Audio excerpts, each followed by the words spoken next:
à quel moment faire ses enfants. Troisièmement, déterminer l'espacement entre les naissances. Amen. Et la planification familiale ne consiste pas seulement en l'espacement des grossesses. La planification familiale inclut aussi le traitement de l'infertilité.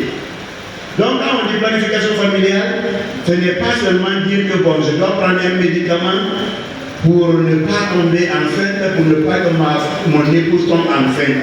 Ce n'est pas seulement le fait d'espacer les naissances, mais s'il y a infertilité, si dans le couple on ne parvient pas à concevoir, le traitement de l'infertilité fait partie de la planification familiale.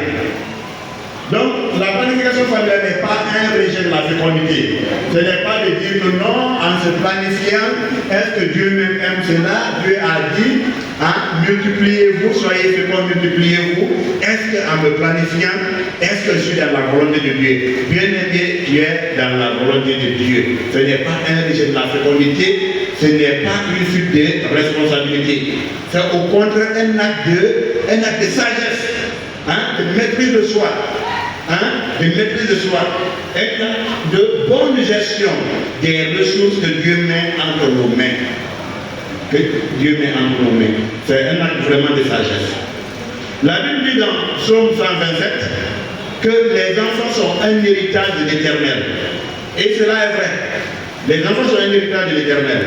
Mais un héritage se gère avec soin, avec réflexion, avec responsabilité, avec sagesse.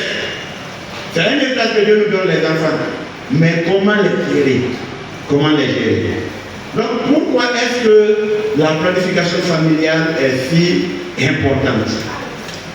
Sur le plan médical, lorsque les grossesses sont trop rapprochées, cela fragilise la santé de la femme. Lorsque les grossesses sont trop rapprochées, cela fatigue le corps, ça affaiblit le corps de la femme. Tu entends parfois certaines femmes qui disent nous allons faire rapidement, après on va se reposer. Attention, le fait de faire rapidement là, après tu vas te reposer, rapidement là tu vas user ton corps. Les eaux du bassin là, tu vas créer des problèmes là-bas. Tu veux avoir 5 enfants, d'accord. Il y a prenons deux femmes, la maman A et maman B. Maman A dit que je veux 5 enfants. Maman B dit que moi je veux 5 enfants. Maman A et maman B peut-être sont même des jumelles. Elles ont la même constitution corporelle. Mais maman A décide de faire rapidement ses enfants et puis se reposer. Donc chaque année elle fait un enfant. Donc au bout de 5 à 6 ans, elle a fini de faire ses 5 enfants.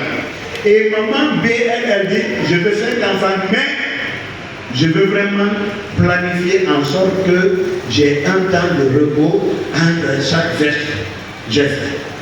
Donc elle fait un enfant, et attend 3 à 4 ans, elle fait l'autre enfant, 3 à 4 ans, elle va faire au bout d'une dizaine d'années ou plus, c'est 5 enfants.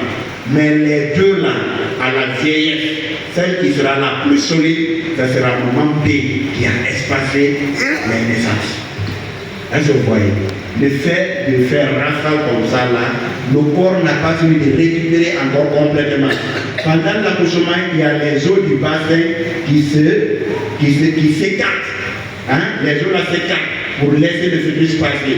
Donc pour que les os là se ressoudent encore normalement, il faut un certain temps.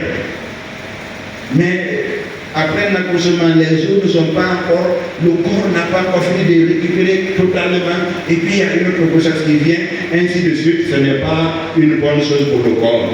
Dieu a dit que notre corps est le temple du Saint-Esprit, et c'est celui qui détruit le temple de Dieu, Dieu le détruira. Amen. Donc, qu'est-ce que je veux dire par là? Dieu lui-même veut que nous prenions soin de notre corps. Amen. Donc,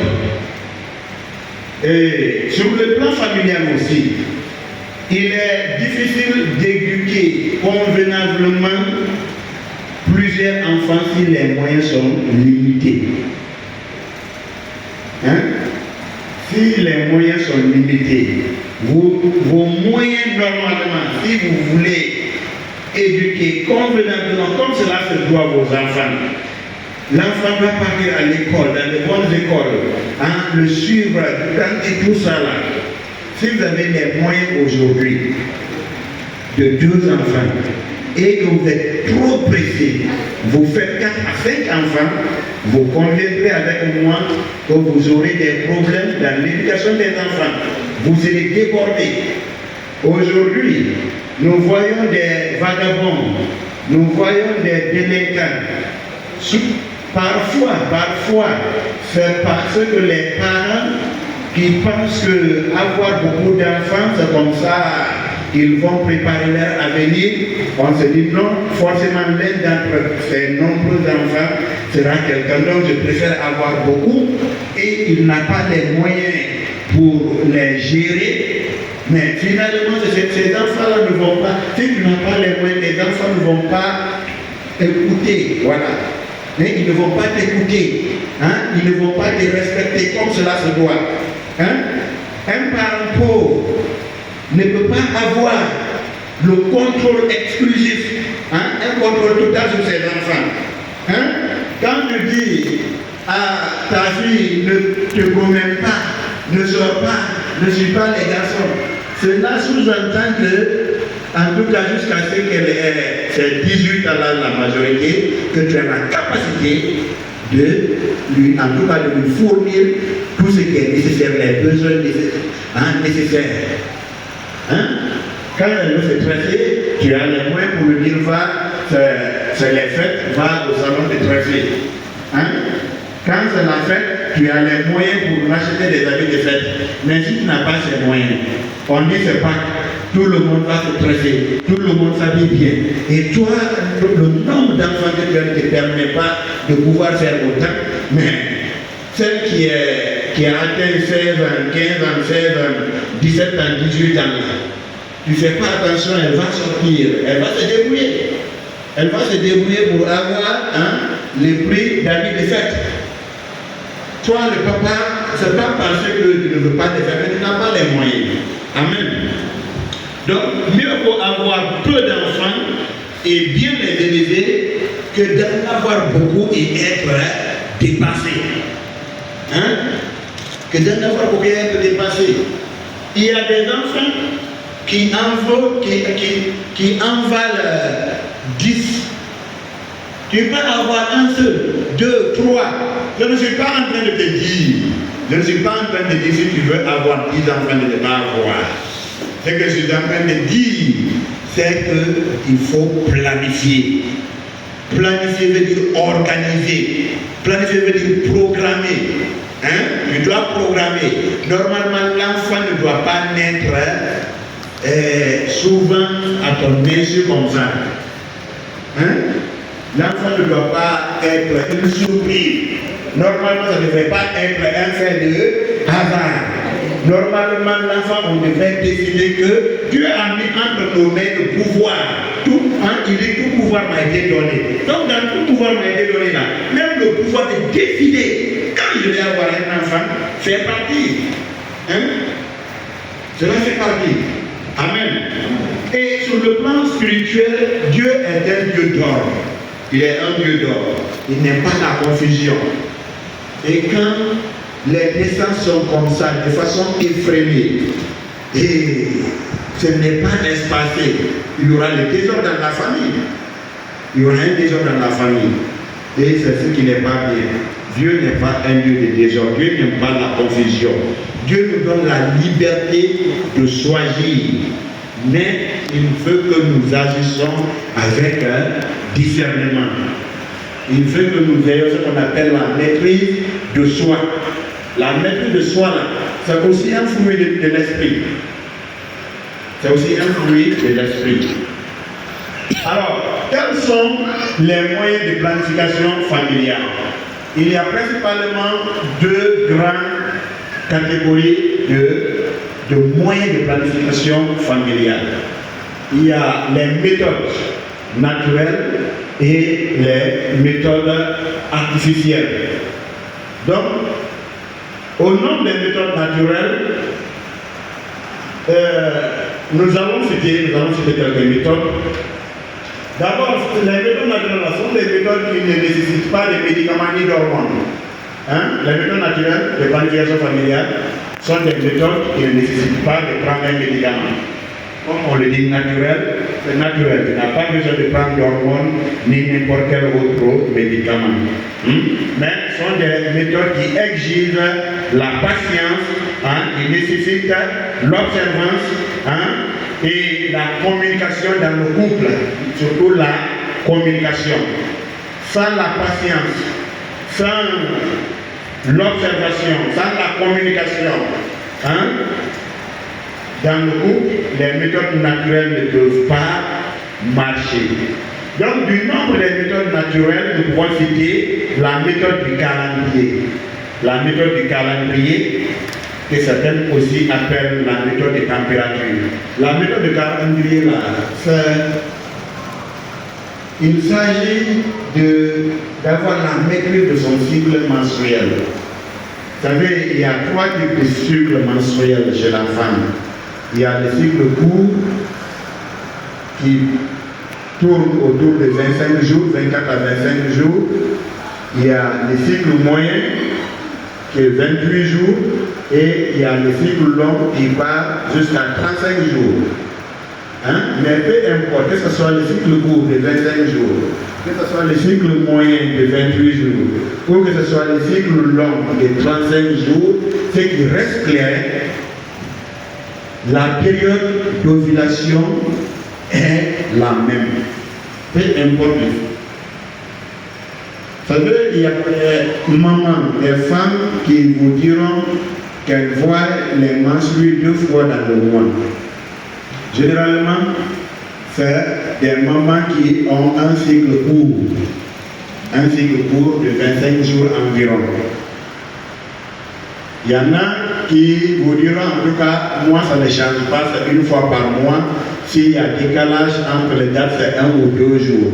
Donc c'est des moments qui ont généralement le cycle moyen de 28 jours. Mais il y a des moments qui vous diront, moi, quand je vois les règles, le mois suivant, ça va dépasser la date partir, le temps peut passer jusqu'à d'une semaine à 2 semaines comme ça. Elle va expliquer comme ça. Généralement, ce sont des moments qui ont un cycle long de 35 jours. Mais peu importe le cycle que la femme a, l'ovulation c'est à partir du 14e jour. Comment on compte les jours du cycle menstruel? Le 14e jour correspond à quel jour? Le jour où la femme commence à voir ses règles, les menstruées, elle commence à compter, elle dit 1. C'est-à-dire le jour où elle a commencé à voir les règles, elle commence à compter 1. Le lendemain 2, elle continue jusqu'à 14. Le 14e jour là, c'est le jour que l'ovaire libère l'ovule. Et c'est l'ovule là qui se rencontre avec les spermatozoïdes pour qu'il y ait grossesse. Maintenant, l'ovule là, l'ovule qui est fécondé, l'ovule a environ 48 jours. 48 jours de vie. 48 jours. L'ovule. Maman, sa femme, c'est 48 ou bien 72 jours? C'est 48 jours. C'est le spermatozoïde qui va jusqu'à 72. Voilà, c'est cela. Donc l'ovule a 48 jours. C'est le spermatozoïde qui va jusqu'à 72 heures. Je vais parler de 48 heures et l'autre 72 heures. Maintenant, on sait que par exemple les spermatozoïdes a 72 heures de vie. Et je sais que c'est le 14e jour que je peux tomber enceinte. Donc comment je fais?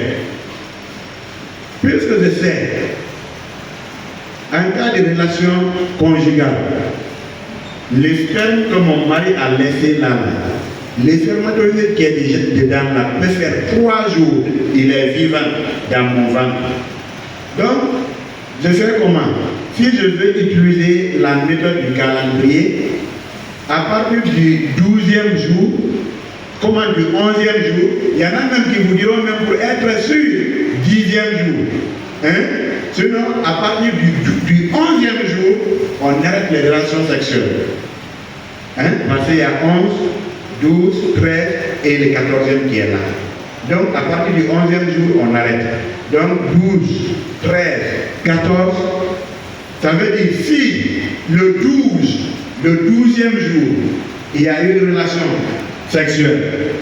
Donc, 12, 13, 14, les 3 jours, le spermatozoïde est vivant. Donc, dès que l'ovule vient, il y a des spermatozoïdes qui sont champions, ils font et puis ça reste, hein, ça devient une grossesse. Donc, c'est comme ça là. Il y a des gens tellement ils sont méfiants, à partir des 10e jour, ils arrêtent les relations sexuelles. Sinon, à partir du 11e jour, on arrête. C'est bon? Et le 14e jour aussi.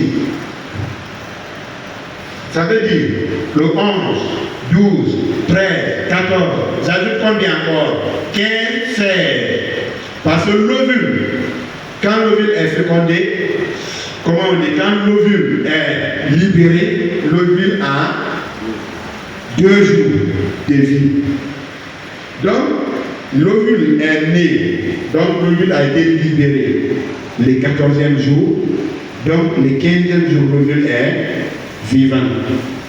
Le 16e jour, l'ovule est vivant. Donc, 14e jour est là. Je mets 3 jours avant, je mets 2 jours après. Voilà, papa est un biologiste, je me rappelle. Hein? Il y a 3 jours par là et il y a 2 jours par là. Donc c'est encadré. Donc disons en tout il y a 6 jours. Avec J14 quoi. Donc c'est presque une semaine. Hein? Donc une semaine là, il ne doit pas avoir des rapports sexuels durant les 1 semaine. Et je connais des gens qui utilisent cette méthode. J'ai un ami en tout cas, et dans le Seigneur, un ami dans le Seigneur, qui m'a dit que lui, avec sa femme, c'est la méthode là qu'il utilise et ça a toujours marché chez eux. Mais une fois encore, cela nécessite la discipline, la maîtrise de soi. Heureusement, nous sommes des enfants de Dieu, on ne boit pas d'alcool. Mais imagine si c'est un couple païen. Le jour là est arrivé, ils ont dit ah, c'est la période où ils ne sont pas prêts. Les gars vont prendre 2 pieds, 3 pieds, il vient à la maison. Il vient à la maison.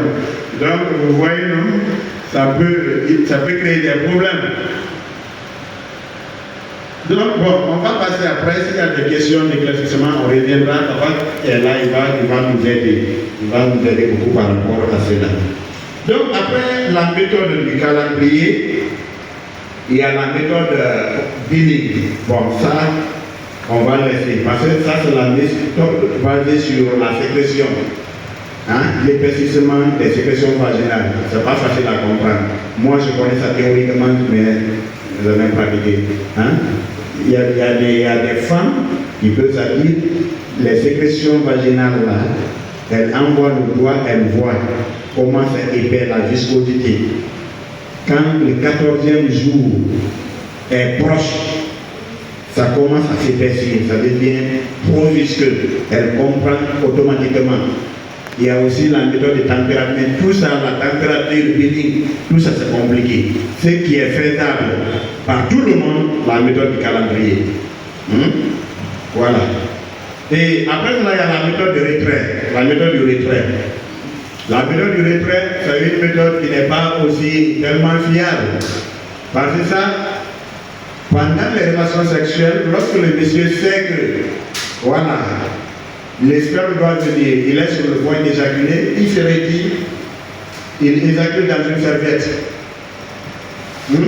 Mais cette méthode n'est pas biblique, ce n'est pas bibliquement contre-indiqué. Souvent, nous ne comprenons pas souvent le contexte dans lequel le fils de Judas, comment il s'appelait? Celui qui partait éjaculer par terre avant de partir vers la femme de son frère. Hein? Qui? Onan.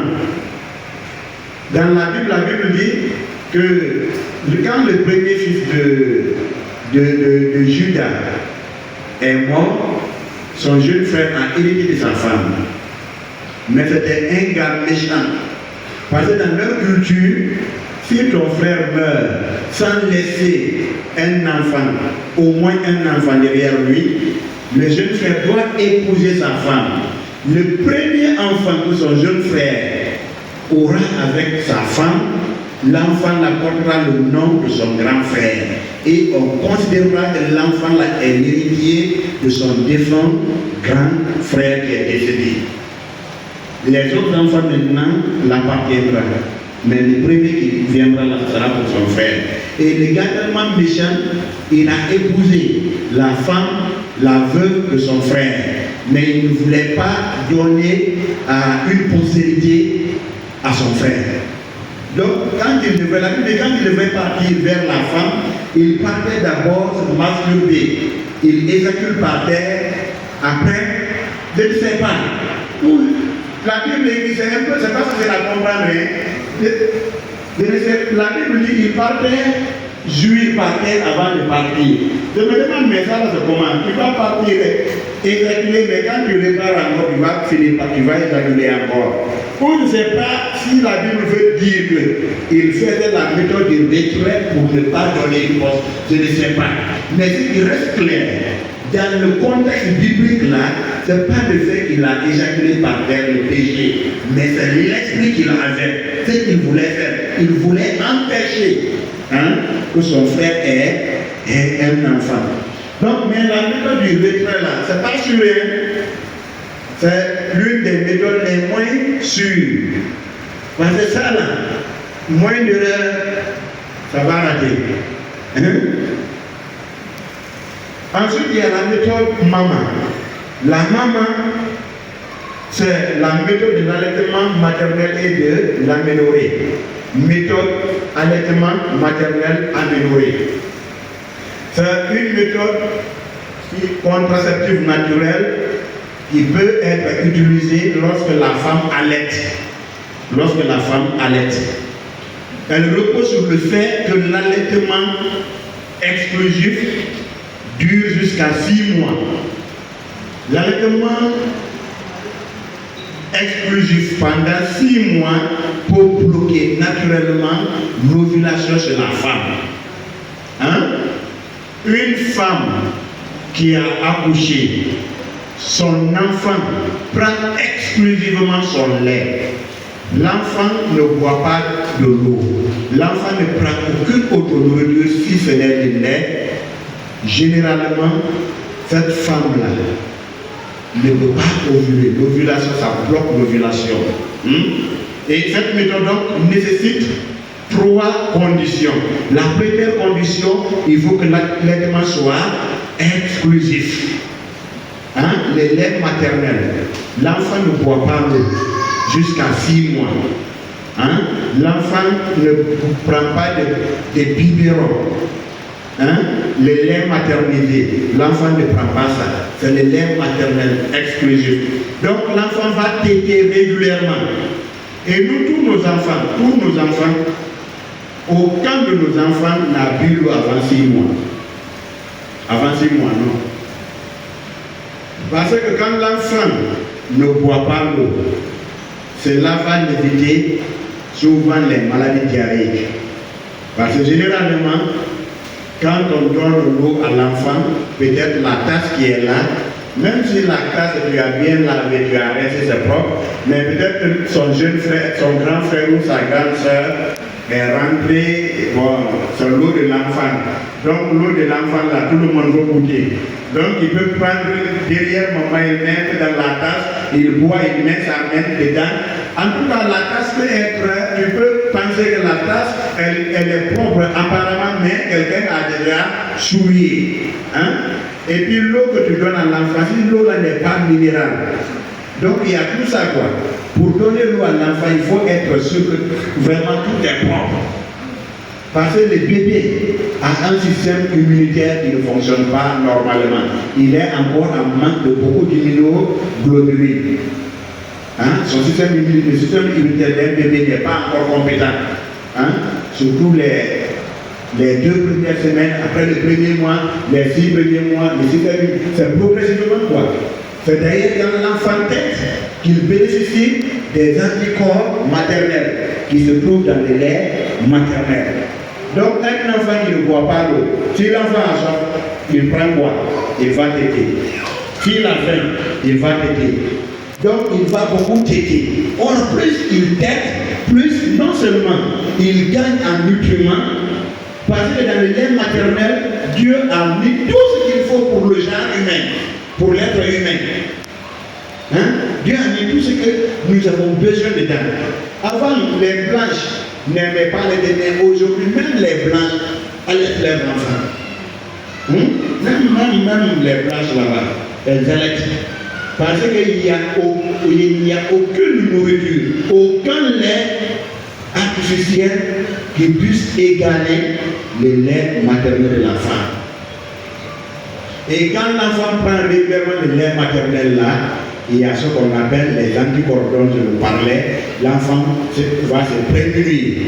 Donc il y a des maladies, quand les maladies là viennent, l'enfant qui a dit attention, il ne faut pas te foutre de moi un ton microbe. Tu penses que je suis bébé. Moi, j'ai les soldats de ma maman dans mon sang. Les anticorps de ma maman sont là. Donc moi, je suis protégé. Donc l'enfant ne tombe pas souvent malade. Mais c'est les grands-mères souvent qui disent un enfant, jusqu'à 6 mois, il ne boit pas l'eau. Ils ont dit l'enfant. Sur là, papa Christophe est là. Est-ce que papa Christophe a dit que lui il souffre? Mon fils Christophe est là. Est-ce que Christophe a dit que lui il souffre? Christophe a bu une seule fois l'eau. Tout dernièrement, quand il a commencé à faire la diarrhée, il a fait ça pendant 2 jours. Il faisait régulièrement la candidose. Dans ce moment, c'était Oradel, on a abordé. Mais dès que tout est rentré en ordre, on a stoppé Oradel. Donc Oradel là, c'est 2 jours seulement. Après, on a stoppé. Et il continue, il ne se plaint pas. Amen. Donc, deuxièmement, il faut que le bébé ait moins de 6 mois. À partir de 6 mois, la méthode ne peut plus fonctionner. Troisièmement, il faudrait que les retours des règles ne soient pas là. C'est-à-dire que la femme n'a pas commencé à voir ses règles pour la méthode maman. Et généralement, quand l'enfant est comme ça, les règles ne viennent pas. Mais il y a des exceptions. Il y a certaines femmes chez qui les règles reviennent très rapidement. À partir du 3e mois ou voire 4e mois, ça revient déjà. Donc, dès que les règles commencent à venir, la méthode ne peut plus fonctionner. Mais tant que les règles ne sont pas là, l'enfant n'a pas encore 6 mois. L'enfant ne prend pas un autre aliment sauf le lait maternel. Alors là, les rapports sexuels sont... il peut y avoir des relations conjugales sans qu'il y ait process. Et peut-être quelqu'un va me dire, mais un enfant qui n'a pas eu 6 mois, son papa et sa maman font comment même pour faire des choses comme ça? Je dis peut-être, quelqu'un est en train de penser, il dit, mais nous ce qu'on connaît, hein? Quand la femme accouche, il faut 2 mois, il faut 2 ans. Quand l'enfant arrête de téter, ou bien, c'est quand l'enfant arrête de téter qu'on reprend voilà, nos activités. La science ne dit pas cela. Même les religions là, chez les musulmans, ils disent que quand la femme accouche, combien de jours pour qu'elle soit apte à reprendre les relations conjugales. 40 jours. Et la science dit à peu près la même chose, hein, parce que la science dit 4 à 6 semaines. 4 à 6 semaines. Pendant 4 à 6 semaines, pour un accouchement autocycle où il n'y a pas eu trop de blessures et autres, hein, au bout de 4 semaines, ça c'est 1 mois. À la mi-guerre, 1 mois et demi, l'utérus, le col s'est bien refermé, l'utérus est bien revenu à sa place qu'on appelle l'involution utérine. Hein, et après le gauchis, la femme elle veut reprendre les relations sexuelles si elle en a envie. Si elle en a envie. Et d'ailleurs, actuellement dans les centres de santé, cela est conseillé. Cela est conseillé. Parfois dans les centres de santé, il y a des moments où on organise des causeries comme ça, quand les femmes vont pour la vaccination de leurs enfants. On fait des causeries pour les dire, on dit attention, si toi tu dis tant que ton enfant tête, tu ne coucheras pas avec ton mari. Sache qu'il y a certains maris qui ne sont pas aussi patients. Et tu vas sévrer, généralement les gens servent leurs enfants à partir de 2 ans. Donc durant 2 ans, là, ton mari, il peut se débrouiller dehors. Et s'ils ont pour se débrouiller, 1, il y a le risque de maladie. 2, il va amener une partie de vos ressources financières dehors. Hein? Parce que la femme avec qui il parle, l'argent qu'il gagne, que vous devrez utiliser dans votre ménage là, il va lui donner une partie. Donc ça va jouer sur le plan économique, mais aussi les maladies vénériennes sont aussi là. Amen. Donc, ensuite, toutes les méthodes que je viens de citer là, ce sont des méthodes qui sont acceptées par toutes les confessions religieuses. Pourquoi je parle de planification familiale à l'église? J'ai soutenu sur ça. Hein? C'était ma thèse de soutenance, hein, pour le doctorat en médecine. Donc j'ai fait les enquêtes sur ça. Hein? Il y a ce qu'on appelle la revue de la littérature. Il y a une partie dans la brochure, tu vas dire tout ce qui existe, toute information qui existe sur ton thème, sur la planification familiale. Donc, quand tu finis de soutenir, normalement tu dois être un expert dans ce domaine. Je n'ai pas le temps de relire ça. C'est seulement à j'ai fait ça rapidement. Mais j'ai déjà, donc je connais un peu de quoi je parle. Et pendant ce temps-là, pendant la soutenance-là, on devrait dire l'avis des différentes religions, chrétiennes et musulmanes sur ça. Ce n'était pas facile d'avoir des documents sur ça, mais on a recherché et finalement, par la grâce de Dieu, on a pu avoir des articles qui parlaient de la planification familiale et du christianisme, planification familiale et islam. Et les documents qu'on a pu obtenir, tous ces documents disaient que effectivement la planification familiale n'est pas rejetée par la religion. Amen. Amen. Donc dire que je suis chrétien, je ne peux pas me planifier, ça relève un peu de l'ignorance. Je m'excuse du mot. Amen. Amen. Ensuite, il y a les méthodes modernes. Et les méthodes modernes, elles sont vraiment très nombreuses et elles sont les plus efficaces. Elles sont les plus efficaces. Donc, il y a par exemple la pilule contraceptive, il y a les injections, il y a les implants, il y a les dispositifs intra-utérins, il y a les préservatifs, etc., etc. Et les méthodes, les méthodes contraceptives là, les méthodes modernes là, nécessitent le concours d'un professionnel de santé pour que vous puissiez faire un choix. Normalement, quand la femme doit prendre une méthode, normalement ce qui est recommandé, elle doit se rendre au centre de santé ou à la clinique avec son mari. Ce n'est pas la femme seulement qui doit décider. Ça doit être une décision concertée dans le couple. Parce qu'il y a des méthodes, par exemple, si tu es hyper tendu, tu ne dois pas les utiliser. Hein? Il y a des méthodes aussi, si la femme a souvent des problèmes d'infection génitale, hein, répétitive, qu'elle ne doit pas utiliser. Par exemple, une femme qui a souvent des leucorrhées pathologiques, hein, les pertes, vous savez, les pertes, toutes les pertes ne sont pas pathologiques. C'est-à-dire, je veux dire, les pertes ne sont pas toujours des maladies, quoi. Toute femme doit avoir des pertes. Donc, toutes les pertes ne sont pas pathologiques. Ce ne sont pas des maladies.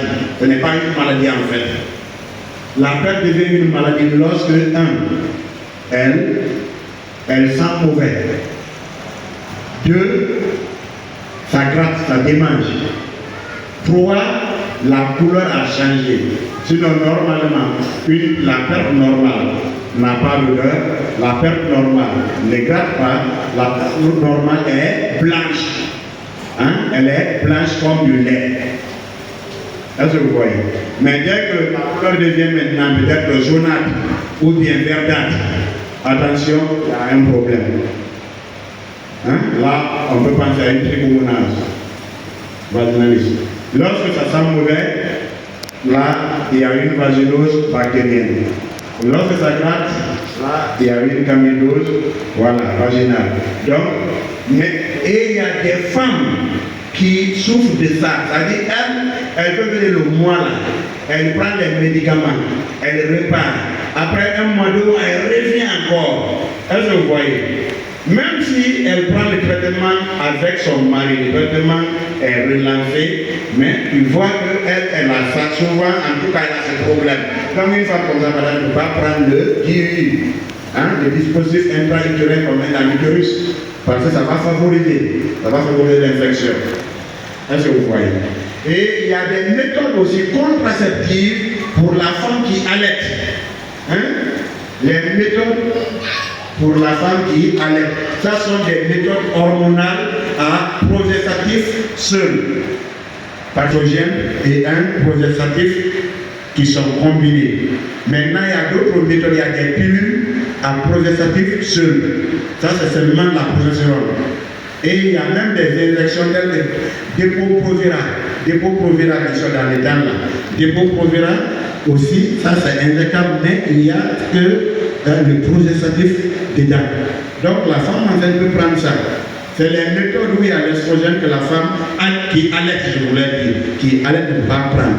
Parce que les estrogènes vont jouer sur la lactation, ça va réduire, ça va empêcher la lactation. Sinon, il y a des méthodes pour la femme qui allaite. Donc, quand je disais la méthode maman par exemple, si l'enfant n'est pas allaité exclusivement avec le lait maternel, ou qu'il y a le retour des reins, mais la femme peut prendre les méthodes à partir de 4 semaines, non, à partir de 4 mois. À partir de 4 mois, elle peut prendre les pilules, mais les pilules à progestatif seules. Et quand tu pars au centre de santé, tu dis, moi, ma comprimé, hein,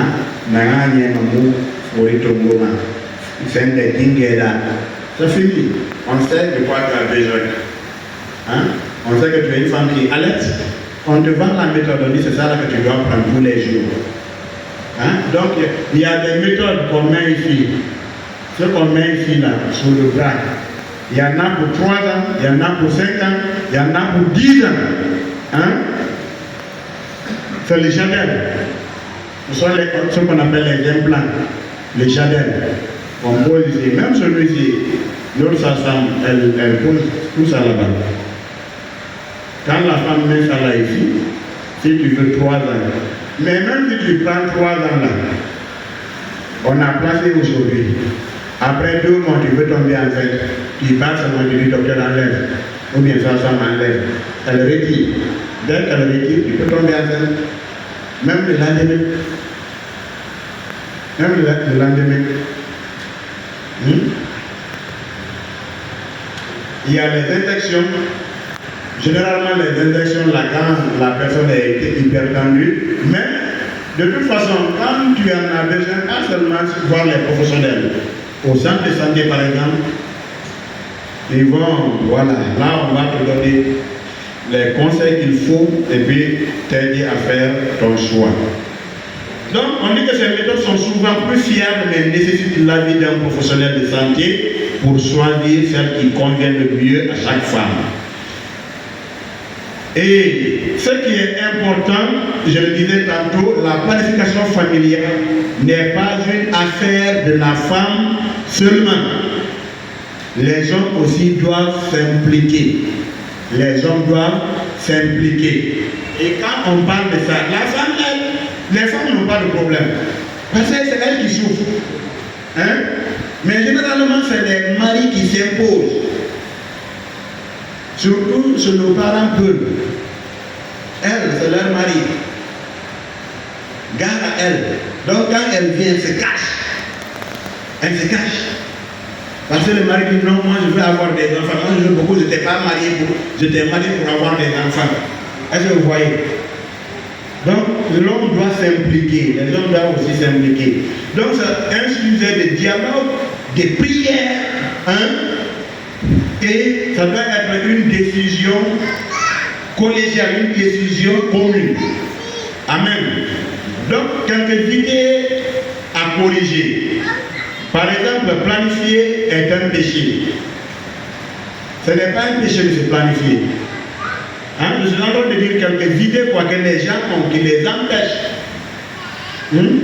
Qui les empêchent de se planifier. Parfois,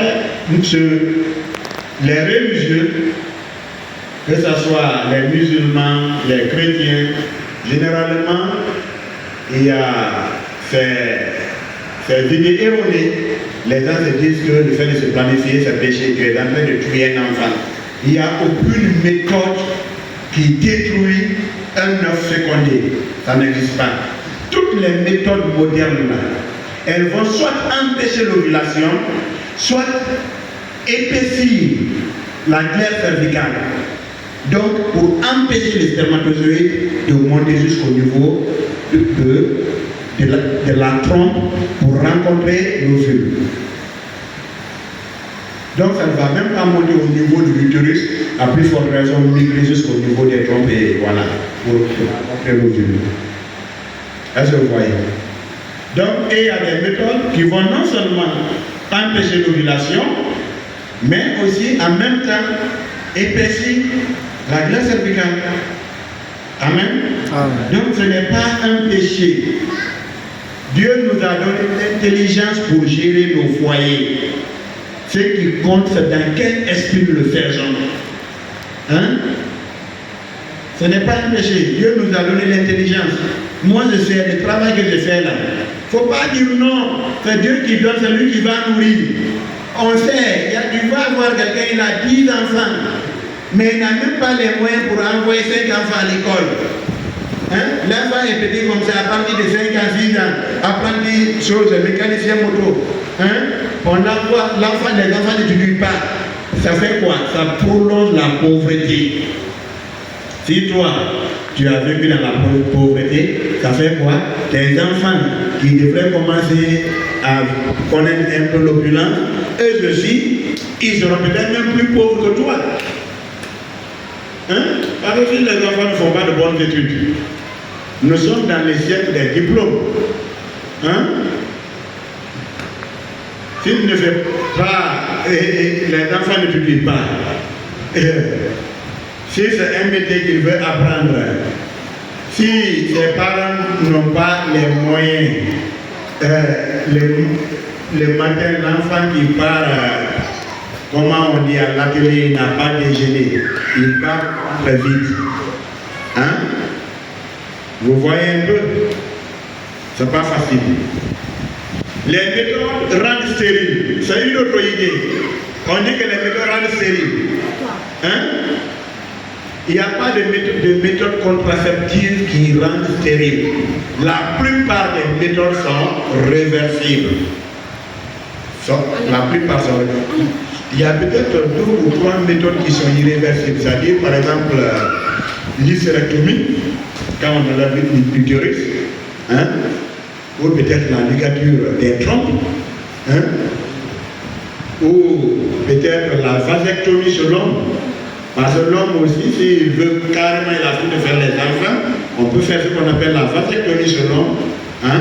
Les cordons spermatiques là, on attache, donc le sperme ne peut plus monter. Donc là, il ne peut pas, voilà, il ne peut pas concevoir. Si on a part de ça, de ces méthodes extrêmes là, ces méthodes qui sont invasives là, les injections, elles ne voient pas les règles, mais ce n'est pas mauvais. Et généralement, c'est là les femmes viennent alarmer. Ah, docteur, depuis que j'ai pris, durant les 3 mois, je n'ai pas vu les règles. Ce n'est pas mauvais. D'ailleurs, ça fait partie des avantages de la méthode. La femme ne sera pas anémiée. Il y a des femmes, quand elles commencent les règles, là, ça vient tellement, hein, quand il y a un trouble hormonal, la femme sécrète trop d'oestrogène. Tu peux voir pendant 7 jours et ça vient beaucoup. Ça vient beaucoup. Hein? Généralement, c'est des femmes qui ont des vertiges, qui ont des problèmes. Parce que le sang, elles perdent beaucoup de sang chaque mois. Mais avec ces méthodes, ça permet que la femme ne voit pas, la plupart des femmes ne voient pas les règles, avec en tout cas les protections de 3 mois là. Mais ça ne veut pas dire que, comme elle ne voit pas les règles, elle n'est plus une femme normale. Non. C'est tout simplement qu'il n'y a pas d'ovulation. S'il n'y a pas d'ovulation, c'est l'ovule là qui meurt. Hein? Et puis le réveillement des lendemains, c'est tout ça là qui sort à la fin du mois. On dit menstrue. Hein? Voilà. Donc, ça ne crée pas la stérilité. Hein? Et puis, ce n'est pas aussi à la femme sur de décider. C'est la femme qui doit décider sur le nom, c'est les deux qui doivent décider. On doit avoir beaucoup d'enfants pour montrer la bénédiction de Dieu. Non, ce n'est pas le nom qui glorifie Dieu. C'est l'amour, l'éducation, la paix dans la maison qui glorifie Dieu. Il y en a des couples chrétiens qui disent, nous voulons avoir beaucoup d'enfants pour montrer que Dieu nous a bénis. Est-ce que tu comprends? Ce n'est pas le nombre d'enfants là, mais la paix que tu as dans ta famille. Les enfants là, ils deviennent qui? Qu'est-ce qu'ils deviennent demain? Qu'est-ce qu'ils deviendront? C'est ça. Hein? La maison est bien organisée, il y a l'ordre dans la maison. Hein? Papa a les moyens. Quand il dit à son fils ne sort pas, le petit ne sort pas. Quand il dit à sa fille, je ne veux pas te voir là-bas, elle ne parle pas. Parce que tout ce qu'elle a besoin, papa est capable de lui fournir. Hein? Donc, là, l'autorité parentale est là. Mais si ils sont nombreux, il n'y a pas de moyens, l'autorité parentale est bafouée. Amen. Donc, à cause du temps, on va se limiter ici. Mais ce que je voudrais vous dire pour conclure, c'est que planifier les naissances, ce n'est pas refuser la bénédiction de Dieu, hein? Mais c'est se préparer à mieux accueillir la bénédiction que Dieu nous donne. Ce n'est pas le fait de refuser, c'est Dieu qui bénit, c'est Dieu qui donne les enfants. Se planifier ne veut pas dire de refuser cette bénédiction, non? Mais tu veux te planifier. Attention, on a un enfant. Et comme je le disais d'ailleurs à l'entame, la planification familiale ne consiste pas seulement à l'espacement des naissances. Vous êtes mariés. Ah, madame vient d'avoir un travail qui lui prend assez de temps. Et elle est nouvelle dans le travail, dans l'emploi là. Ce n'est pas bien, elle qui vient d'être recrutée, qu'elle vient demander congé de maternité. Donc, à cause de cela, nous allons attendre 2 ans à cause du travail de madame avant qu'elle ne tombe enceinte. Donc, vous avez planifié. Après 2 ans, elle a duré là-bas. Là, elle peut demander congé de maternité. En tout cas, elle est déjà, voilà, elle a bien intégré son travail, son service. Elle s'est intégrée. Donc, Après les 2 ans, là, vous décidez d'avoir un enfant. L'enfant ne vient pas. La planification familiale voudrait que vous recherchez la cause. Qu'est-ce qui ne va pas? Je vous assure, je pourrais dire peut-être si je ne me trompe pas, les couples qui disent souvent que nous n'avons pas d'enfants là, généralement vous verrez que c'est peut-être 5% ou 10% qui ont consulté un médecin, un gynécologue, en tout cas un bon médecin. Je reçois des femmes, elles me disent, j'ai fait 15 ans sans enfant. Tu es parti où et où? Il y a la clinique qui est là-bas, là, j'ai une fois été. À quoi on dit la référence au docteur Ignacy? Donc tu ne peux pas dire que tu as un grand problème comme ça là. Toi tu n'as jamais été à Docteur ou au moins les hôpitaux là. Hein? Donc il y a des couples qui sont négligents. On lui dit il y a une petite clinique qui court, il part là-bas. Il y a une clinique qui court, il part là-bas. Mais en réalité, nous sommes déjà ici. Parfois, elle vient, il y a une petite maladie qui est là. Tu fais quelques petits examens de routine, tu décèdes, la personne prend le médicament et puis elle tombe enceinte. Donc, je rends compte qu'en réalité, durant les 5 ans là, les 10 ans là, en réalité, elle n'avait pas investi dans ça, elle n'avait pas fait des recherches. Est-ce que tu crois? Donc, ça veut dire que dans la planification familiale, je dois rechercher, on a planifié. Après 2 ans, on doit concevoir, mais l'enfant ne vient pas. Pourquoi? Je vais à l'hôpital, je fais des examens, je prie, tout ça là est là. Quand on est enfant de Dieu, il ne faut pas être seulement comme je suis enfant de Dieu, la prière seulement. Il faut prier, mais il faut aussi consulter. Ou bien, il faut prier quand on a des problèmes de santé, mais il faut aussi consulter. Je vais m'arrêter là, que le Seigneur vous bénisse abondamment. Le temps est déjà passé.